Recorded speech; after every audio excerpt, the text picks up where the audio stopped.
이제 토론으로 들어가겠습니다. 아까 말씀드린 대로 각 토론자는 15분씩 시간을 드리도록 하겠습니다. 먼저 순서대로 이화여대 박인희 교수님 토론부터 듣도록 하겠습니다. 네, 귀중한 자리에 불러주셔서 감사하다는 말씀드리겠습니다. 아까 강원태 교수님께서 제가 올해 국제정치학회를 맡고 있다고 이제 친절하게 안내를 해주셨는데요. 이게 뭐 다 외교와 국제정치가 국내 정치의 연장선이고 해서 특히 개인적으로 국방정책과 한중수교 등이 있었던 노태우 정부를 유심히 관찰하고 살펴보던 한편에서 오늘 같은 자리에 토론을 할 수 있느냐고 좋은 제안을 해주셔서 제가 흔쾌히 주저하지 않고 오게 됐습니다.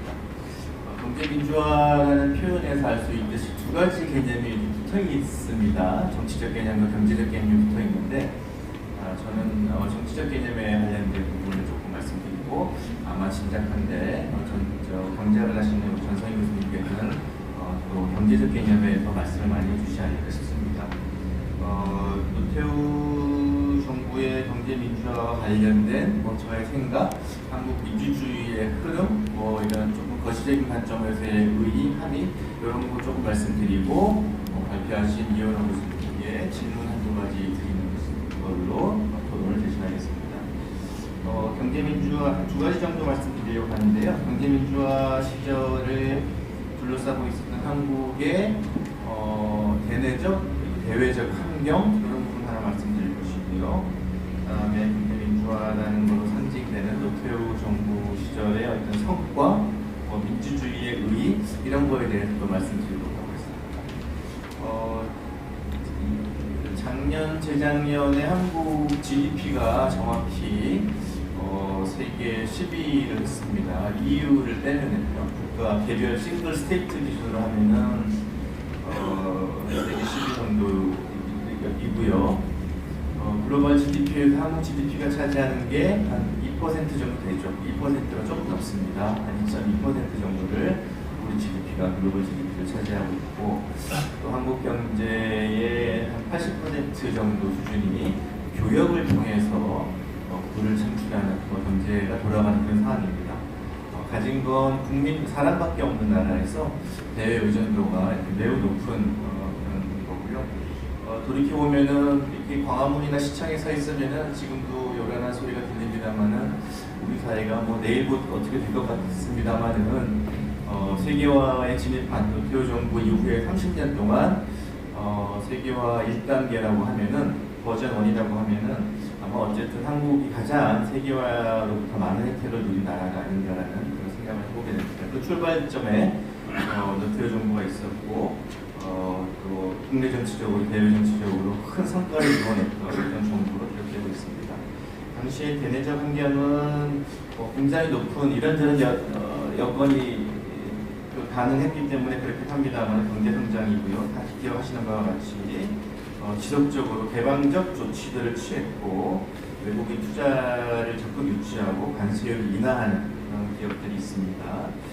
그리고 또 군대 정의와 노사관계에 대한 국내 정치적인 요구도 아주 극렬하게 분출되는 시점이었고요. 옆에 강원태 교수님도 계십니다만은 3단 합당이라는 아주 특이한 정치사의 경험을 하게 되는데 3단 합당을 이해하는 해석한 여러 가지 시선이 있겠습니다만 저는 평민당을 이제 호남을 고립시킨 정치적 연대지 않습니까? 그게 이제 호남을 섬으로 만드는 3단 합당이었는데 그게 이제 유권자의 구성으로 보면은 지역주의의 새로운 변형 이런 거지만 또 한편으로는 저는 개인적으로 한 30년을 지나 돌이켜보면은 신자유주의, 적극적인 세계화와 신자유주의를 지향하는 세력들의 연대 그게 3단 합당의 저의 해석입니다. 그런 경제적 지향점을 가진 정치 세력의 입지가 강화되는 그런 게 이제 노태우 정부 시절의 대내적 정치 환경이었죠. 그리고 시민적 관점에 보편적 관점에 유권자, 시민이 등장하는 그런 시기였습니다. 그런데 아까 동시에 이현호 교수님이 지적해 주신 바와 같이 박정희식 성장 모델의 이런저런 산물이 나오게 되는데, 박정희식 성장 모델은 그런 거지요. 60대 70년대 매우 일천한 한국적 경제 토양에서 약소국으로서 생각하지 못했던 중화공업 수출 지향적인 그런 모델을 선택하게 되는데, 중화 인더스트리는 가임 기간이 길지요. 베네핏이 나오려면 오랜 기간을 투자해야 되고 대규모 투자가 있어야 되고 장기적인 시간이 걸리고 국제 시장에 대한 정확한 인포메이션이 있어야 되고, 이제 그런 거니까 그렇게 한번 베네핏이 쏟아져 나오게 되면은 그 베네핏을 창출하는 시장 세력의 힘이 급격하게 늘어나게 됩니다. 그게 이제 재벌의 정치적 파워가 늘어나는 게 박정희 성장 모델의 결과이고요. 또 정치적으로 소위 말하는 한국형 부르주아지가 생기는, 결국 이제 6.29라고 하는 것도 한국형 민주주의의 등장이니까 그런 박정희 성장 모델이 정치적으로 막 긍정적 측면이든 부정적 측면에 양상되는 그런 시절이 노태우 정부의 대내적 환경이었다고 생각합니다. 물론 이현우 교수님의 지적처럼 경제민주화에 대한 정치적 동력이 노태우 정부 후반기에 다소 떨어지는 건 사실이지만, 그렇다고 하더라도 이게 이제 넓은 관점에서 보면은 일종의 조정적 관점에 해당 시점의 국면적 차원의 조정이었는지, 또 긴 안목에서 보면 구조적 차원의 조정이었는지는 논쟁적 여지가 있어서 저는 개인적으로 당시 상황에서만 적용되는 국면적 차원의 조정이었다고 생각하는 경향이 있습니다. 대내적 환경은 그러했고, 노태우 정부의 대외적 환경은 잘 아시다시피 70년대 중후반부터 불기 시작한 사무엘 행턴턴의 표현을 빌리면 제3의 물결이 한국에도 이제 밀려오게 됩니다. 동유럽 그리고 남부 유럽에서 시작되었던 민주화 바람이 불어서 남미를 거쳐서 동아시아로 들어오는 그 이제 제3의 물결이 한국이 적극 편승하게 되어서 80대 중후반에 한국이 적극적인 민주화가 시작이 되죠. 그게 이제 노태우 정부를 둘러쌌던 대외적인 환경이고요. 그리고 또 하나 가장 중요한 것은 지금 우리는 여전히 이제 45년 이후의 자유주의 질서에 있는데, 45년 이후의 자유주의 질서가 두 개의 커다란 구조적 변화를 경험하는데, 하나가 데탕트고 하나가 냉전의 종식입니다. 근데 데탕트는 한국에 상륙하자마자 7.4 공동성명이 발표했지만 또 몇 개월 후에 10월에 유신헌법이 선포되는, 그래서 데탕트라는 구조적 외부 환경 상륙하자마자 동력을 소진해버리지만, 한랭전이라는 또 거대한 물결은 한국에 상륙을 해서 노태우 정부 7.7 선언, 국방정책, 남북관계 자율성, 자신감 이런 걸로 전환되게 됩니다. 그래서 대내적 환경과 대외적 환경을 다시 살펴보면은 노태우 정부가 그랬다라는 경제민주화를 가능하게 했던 환경이 그랬다는 말씀을 드리고자 합니다. 그리고 두 번째 부분인데요. 그럼 제가 생각하는 이 경제민주화의 실질적 성과가 뭘까? 아까 이현우 교수님 잘 짚어주셔서 제가 조금 중언부언하는 측면이 없진 않습니다만은 분배 정의에 대한 최초의 진지한 고민이 생기게 됩니다. 논쟁적 소지가 지금도 있습니다만은 입법도 이 자체의 의미가 컸다고 봅니다. 토지 공개념 3법을 포함해서 재벌을 어떻게 할 것인가에 대한 고민, 그리고 당시로서는 파격적인 최저임금 인상 이런 것들이 결과적으로 한국의 중산층의 외연을 확장시키는 그런 정치적 어떤 의미로 이어졌다고 합니다. 72년까지 선거를 하다가 유신 이후에 대통령 선거가 없어진 게 아니고 직접 투표가 없어지고 87년부터 다시 하게 됩니다만은 87년 한국의 민주화가 제도화의 시작으로 기록이 되고 5년 단임제 정부이지만 한국의 유권자들은 미국의 유권자들과 매우 흡사한 투표 행태를 보이죠. 두 번의 보수 정부, 두 번의 진보 정부, 두 번의 보수 정부, 또다시 진보 정부 이런 식으로 단임제에도 불구하고 같은 정당 후보에게 두 번을 몰아서 집권의 기회를 주는 한국 유권자들을 선택을 하게 되는데, 그게 이제 처음 깨진 게 작년 문재인 정부의 1회에 그친 진보 정부가 있었고 윤석열 정부를 돌아선 이런 상황이 됩니다. 근데 이제 어쨌든 87년에 이제 그런 민주화의 제도적 시작을 저는 개인적으로 매우 높게 평가합니다. 그 이유는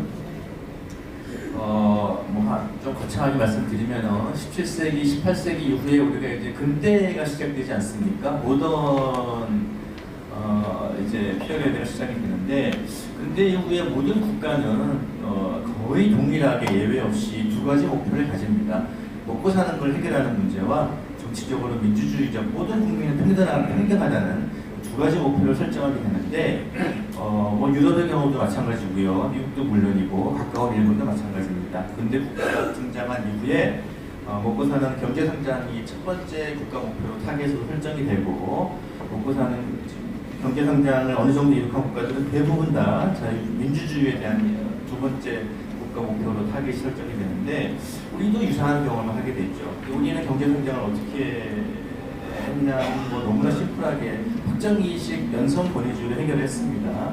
한국의 경제 성장은 확정이익 모델을 해결했고, 그러면은 경제 성장이라는 근대 국가의 첫 번째 목표를 달성한 한국의 두 번째 목표인 민주주의는 어떻게 해결했나? 저는 그게 6.29라고 생각을 하고, 노태우 정부를 선택하게 된 게 결과론적으로 한국형 개념의 중산층이 등장하게 되고, 경제 민주화를 통한 민주주의의 시작이 한국의 근대 국가로서의 한국의 두 번째 목표가 달성되는 것으로 해석을 하고 있습니다. 그런 차원에서 매우 큰 경제 민주화의 정치적 의미를 부여하고자 합니다. 그다음에 또 하나는 경제 민주화라고 하는 것을 제가 조금 이렇게 꼬아서 부정적 의미에 꼬는 게 아니고 좀 긍정적 의미에 꼬아서 해석을 해보면은, 이게 이제 소위 불확실성의 제도화라는 관념에서 경제 민주화의 정치적 의미를 해석해 보고 싶습니다. 아까도 이제 앞서 여러분들 지적하셨다시피 최초의 여소야대 선거가 당시 노태우 정부 시절에 이제 나왔고요. 그러니까 이거는 누구나 패자, 셰벌스키적인 표현이긴 합니다만은 누구나 패자가 될 수 있는 게임이 시작이 되는 거죠. 그러니까 이제 어떤 그 집권적 관점에서 보면은 성공과 실패가 반복되는 그 집권 게임이 정착되기 시작한 것도 노태우 정부였고, 그런 차원에서 보면은 정치 지형의 불가예측성 이런 것들이 소위 불확실성이라고 하는 것이 불안한 거고 신뢰할 수 없는 거고 한국 사회를 이렇게 에너지를 소진시키는 것이 아니고 불확실성이라는 것이 의미 있는 정치적 게임으로 정착되게 되는 그런 시절이 노태우 정부부터 이뤘다고 생각을 합니다. 근데 문제는 아까 김종인 대표님께서도 정확하게 지적해 주셨던 것처럼 아주 아이러니컬한 결과가 야기가 되는데, 이 불확실성의 정치 권력에서의 불확실성이 제도화된 것은 아이러니컬하게도 경제 권력의 강화로 이어지게 됩니다. 그러니까 이제 자본의 권력이라는 것이 훨씬 더 예측 가능하고 안정적이라는 생각을 유권자들과 국민들이 하게 되는 것이죠. 정치 권력은 변할 수 있고 정치 권력의 토대는 불안정성이 반복되지만 반면에 경제 권력은 변하지 않고 일반적 권력을 유지한다는 생각이 의도하든 의도하지 않든 차츰차츰 생겨났다고 개인적으로 생각하고 있습니다. 그래서 마지막으로 이제 노태우 정부 시절의 한국형 어떤 민주주의는 저는 결국 노태우 대통령을 선택을 하고 김영삼 정부를 선택을 하고 또 김대중 정부를 선택을 하고 그렇게 되지 않습니까? 그 다음 노무현 정부를 선택하게 되고, 저는 제가 조금 특이한 해석을 하는 게 아닌지 모르겠지만 결국 한국형 민주주의라고 하는 것이 선한 유권자와 연결되어 있다. 착한 유권자라고 할까요? 모든 후보에게 기회를 주는 그런 선한 유권자와 어떤 정치 권력도 완전히 배제시키지 않는 그런 정치 문화가 그때부터 생겨난다고 생각을 하고, 그리고 정치 민주화와 경제 민주화 사이 일종의 간극, 약간 아이러니한 그런 결과가 생기고요. 또 노동시장에 개입할 수 없게 되는 국가가 이제 더 이상 개입할 게 없게 되는 이제 그런 것이 아이러니